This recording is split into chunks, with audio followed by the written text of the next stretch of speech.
Bonjour à tous. Je suis très heureux de participer aujourd'hui au colloque annuel de la Fédération des associations indépendantes de défense des épargnants pour la retraite.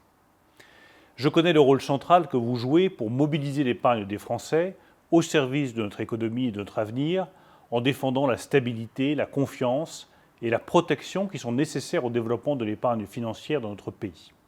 Avec 1,2 million d'adhérents, vous êtes la première association française d'épargnants et en tant que membre de l'association Better Finance, vous jouez un rôle déterminant dans le développement de l'épargne financière en Europe. Enfin, vous occupez depuis longtemps une place éminente dans la construction de notre réglementation financière par vos travaux au sein du comité consultatif du secteur financier et au sein des instances consultatives de l'autorité de contrôle prudentiel et de résolution. Je tiens donc à vous remercier pour votre engagement et notamment pour votre engagement depuis 5 ans pour faire de la mobilisation de l'épargne un pilier du financement de notre économie. Le premier financeur de l'économie française, ce n'est pas l'État, ce ne sont pas les banques, ce ne sont pas les assureurs ni les fonds, c'est vous, les épargnants. Et nous ne pourrons pas relever le défi de la transition numérique, écologique de notre société sans la mobilisation massive des épargnants français. L'épargne des Français est essentielle à notre économie pour lui permettre de faire face aux grands défis du XXIe siècle. Mais pour cela, l'épargne doit désormais être mieux orientée vers le financement de l'économie réelle. Et c'est aussi de cette manière qu'elle pourra mieux fructifier. C'est donc ensemble que nous avons mené des réformes importantes depuis 2017 pour mieux orienter cette épargne.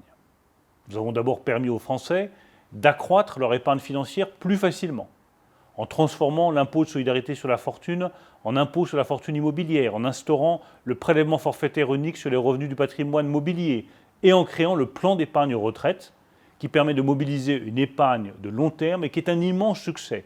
4,3 millions de Français bénéficient d'un PER pour un encours de 50 milliards d'euros. Nous avons ensuite permis de mieux orienter cette épargne vers les entreprises d'avenir. Nous avons modernisé les règles de fonctionnement du PEA pour accroître l'encours d'épargne personnelle placée sur les PEA-PME. Nous avons facilité l'investissement des fonds d'assurance vie dans des fonds de capital investissement.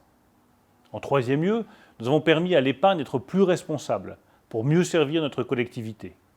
Nous avons promu les unités de compte adossées à un fonds d'épargne solidaire chez toutes les compagnies d'assurance vie avec la loi Pacte. Nous avons revu la gouvernance du label ISR pour mieux définir les objectifs des fonds choisis. Et au lendemain de la crise, nous avons lancé un label Relance pour favoriser la reprise de nos entreprises dans tous les territoires. Enfin, en quatrième lieu, nous avons continué de renforcer ensemble la confiance des Français dans les dispositifs d'épargne. L'accord de place signé il y a 10 jours sur la transparence et la comparabilité des frais de PER et de l'assurance vie a grandement renforcé la transparence de ces dispositifs. C'est une mesure indispensable à la protection des épargnants. Nous avons donc bâti ensemble ces réformes depuis 5 ans au service de notre épargne, au service de son investissement dans nos entreprises.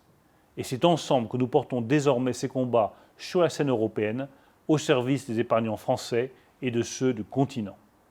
Je veux donc vous remercier pour votre exceptionnelle mobilisation.